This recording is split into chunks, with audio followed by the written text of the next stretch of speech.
कहानी की शुरुआत में हम जेसन नाम के एक आदमी को देखते हैं जो एक हिटमैन है और वो पैसों के लिए लोगों की जान लेता है। जेसन यहाँ पर जिस आदमी को मारने आया है वो उसे दूरबीन से देखने लगता है। दरअसल वो जिसको मारने आया था वो एक बहुत ही बड़ी टॉयज कंपनी का मालिक था और उसके पास काफी पैसे भी थे। हम देखते हैं कि उस आदमी के हाथ में एक खिलौना होता है जिसको वो रेडी कर रहा था। वहीं जेसन अपने चेहरे पर मास्क पहनकर उस आदमी को मारने के लिए बिल्डिंग के अंदर जाने लगता है, लेकिन बिल्डिंग के बाहर कुछ गार्ड्स होते हैं जो उसे रोकने की कोशिश करते हैं। लेकिन जेसन एक एक करके उन सभी को मारते हुए सिक्योरिटी रूम तक पहुंच जाता है और वहां पहुंचकर वो सभी कैमरों को ऑफ कर देता है। इसके बाद वो अपने चेहरे से मास्क उतारकर उस कंपनी के मालिक के पास पहुंच जाता है, जिसके बाद वो उसे शूट करके वहीं पर मार डालता है। आगे वो उस खिलौने को उठाकर देखने लगता है जो एक फेरी थी और इसको इस टॉय कंपनी के मालिक ने अभी अभी तैयार किया था। इसके साथ ही उसे वहां पर एक टूटी हुई तस्वीर मिलती है जो उस आदमी की माँ की थी। उस तस्वीर के नीचे कुछ लिखा भी हुआ था, लेकिन जेसन उस पर ज्यादा ध्यान नहीं देता। आगे जेसन उस फेरी को लेकर प्लेन में बैठ जाता है और वापस अपने घर आने लगता है, जिस दौरान वो अपने क्लाइंट को मैसेज करके बता देता है कि मैंने उस आदमी को मार दिया। आगे एयरपोर्ट पर आते ही जेसन देखता है कि जिस आदमी को उसने मारा था उसकी खबर सभी न्यूज चैनल्स पर फैल चुकी थी। इसी दौरान जेसन की नजर एक लड़की के खिलौने पर पड़ती है और ये दिखने में बिल्कुल वैसा ही खिलौना था जैसा कि उसने उस आदमी के घर पर देखा था। अब ये देखकर वो थोड़ा हैरान हो जाता है, लेकिन फिर वो इस पर ज्यादा ध्यान नहीं देता। लेकिन जब उसकी नजर और लोगों पर जाती है तो उनके हाथों में भी वैसे ही खिलौने थे, जो कि बहुत अजीब बात थी। आगे जेसन अपने घर पहुंचता है और उस फेरी को अपने घर में रख देता है जो वो उस आदमी के घर से लाया था। दरअसल वो जिस भी आदमी का मर्डर करता था उसकी कोई ना कोई चीज उठाकर अपने घर में ले आता था ताकि वो उन चीजों को अपने घर में निशानी के रूप में रख सके।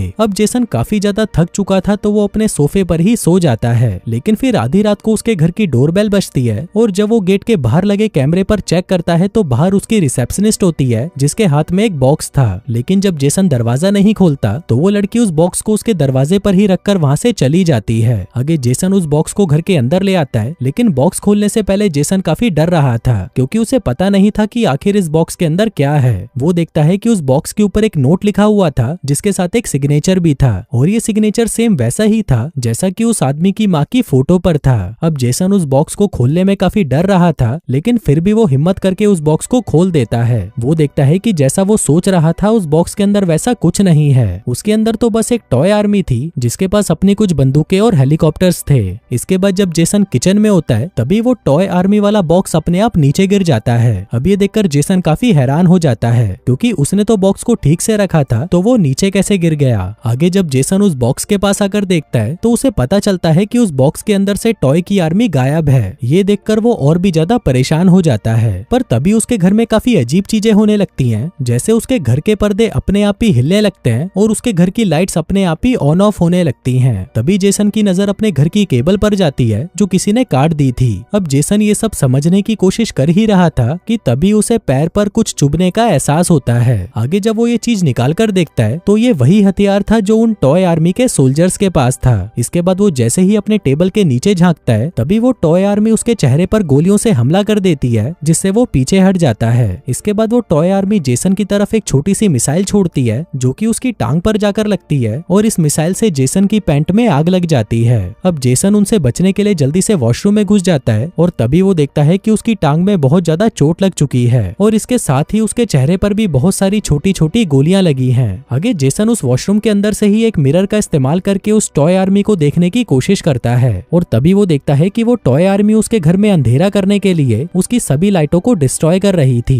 वहीं एक सोल्जर जेसन को उन्हें देखते हुए देख लेता है, जिसके बाद वो उस मिरर के ऊपर हमला कर देता है और उस मिरर को तोड़ देता है। तभी जेसन गुस्से में अपनी एक गन लेकर बाहर आता है और उन पर गोलियां चलाने लगता है, लेकिन वो जितने भी सोल्जर थे वो सभी सोफे के नीचे छुपे हुए थे और वहीं से ही वो जेसन पर हमला भी कर रहे थे। तभी जेसन भागकर अपने कैबिनेट में से एक बड़ी सी गन निकालता है और उन सोल्जर्स पर लगातार गोलियां चलाने लगता है, जिससे वो टॉयस आर्मी शांत हो जाती है। तभी इसी बात का फायदा उठाकर जेसन सोफे के सारे कुशन हटा देता है और उस सोफे को गोलियों से छलनी कर देता है, जिसके बाद वो सोफे को पलट देता है और देखता है कि बहुत सारे सोल्जर्स मारे जा चुके हैं और जो सोल्जर्स जिंदा बचे थे वो अपने साथियों की मदद कर रहे थे। वो उनको अपनी जीप में बिठाकर यहाँ से भागने की कोशिश करते हैं। अब ये सब देखकर जेसन को अपनी आंखों पर यकीन ही नहीं होता।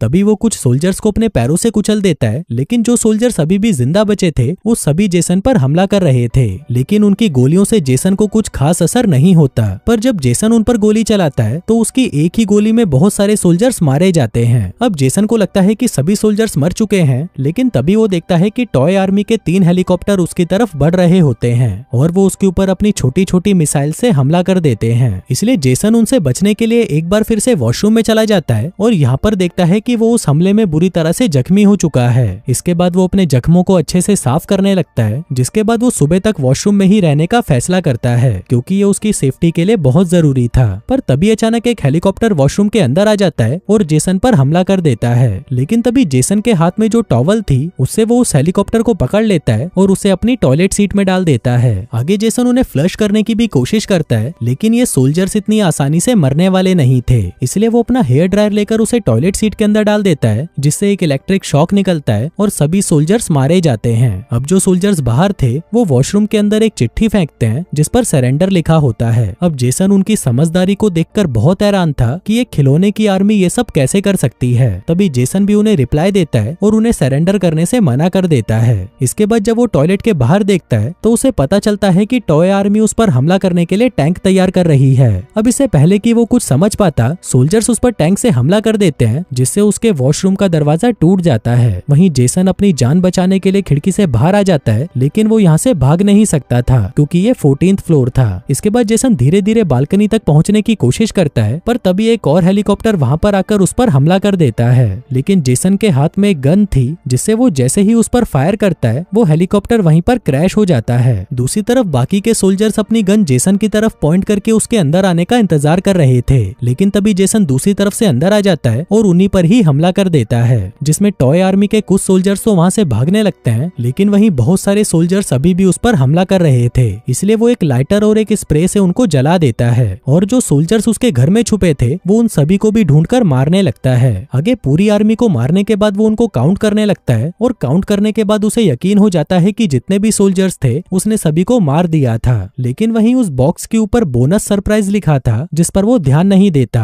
आगे जेसन रिलैक्स होने के लिए पूल में चला जाता है, लेकिन तभी पूल में उसके हाथ की नस कट जाती है। जेसन जब बाहर आकर देखता है तो उसके हाथ में से बहुत सारा खून बह रहा था, इसलिए वो खुद ही अपने कटे हुए हाथ को सिलने लगता है। हम देखते हैं कि जेसन अब बहुत ज्यादा परेशान हो चुका था, इसलिए वो अपना घर छोड़कर जाने लगता है, लेकिन जब वो लिफ्ट से नीचे जा रहा था तभी लिफ्ट में शॉर्ट सर्किट हो जाता है, जिससे लिफ्ट बीच में ही फंस जाती है। अब यहाँ पर पूरी तरह से अंधेरा हो चुका था, तो जेसन अपने फोन की फ्लैशलाइट ऑन करके चेक करने लगता है। तभी उसकी नजर एक कमांडो पर पड़ती है जो अभी भी जिंदा था, लेकिन इससे पहले कि जेसन उसे पकड़ पाता वो वहाँ से भाग जाता है। आगे जेसन उस लिफ्ट की सीलिंग को ओपन करके पास वाली लिफ्ट में चला जाता है, लेकिन तभी वो नीचे गिर जाता है। अब ऊपर से नीचे गिरने की वजह से उसे बहुत ज्यादा चोट लग चुकी थी, जिस वजह से अब वो ठीक से चल भी नहीं पा रहा था। इसी दौरान वो कमांडो भी वहाँ पर आ जाता है और जेसन के सीने पर बैठकर उस पर चाकू से हमला करने लगता है, लेकिन उसके चाकू से जेसन को कुछ खास चोट नहीं आती और वो उसे अपने हाथ से नीचे गिरा देता है। इसके बाद वो उस कमांडो को पकड़कर उसके सिर को लिफ्ट के बीच में रख देता है, जिसके बाद जब लिफ्ट बंद होती है तभी उस कमांडो की मौत हो जाती है। अब उस कमांडो को मारने के बाद जेसन बहुत खुश था और उसे लग रहा था कि अब वो पूरी तरह सेफ है, लेकिन तभी वो देखता है कि उस कमांडो की बॉडी के अंदर एक बॉम्ब लगा है। अब इससे पहले कि जेसन वहां से निकल पाता वो बॉम्ब ब्लास्ट हो जाता है और जेसन की मौत हो जाती है। इसके बाद हम देखते हैं कि जो फेरी जेसन अपने घर पर लेकर आया था वो उसके मरने की खुशी में डांस करने लगती है। और दोस्तों इसी के साथ ही ये कहानी यहीं खत्म हो जाती है।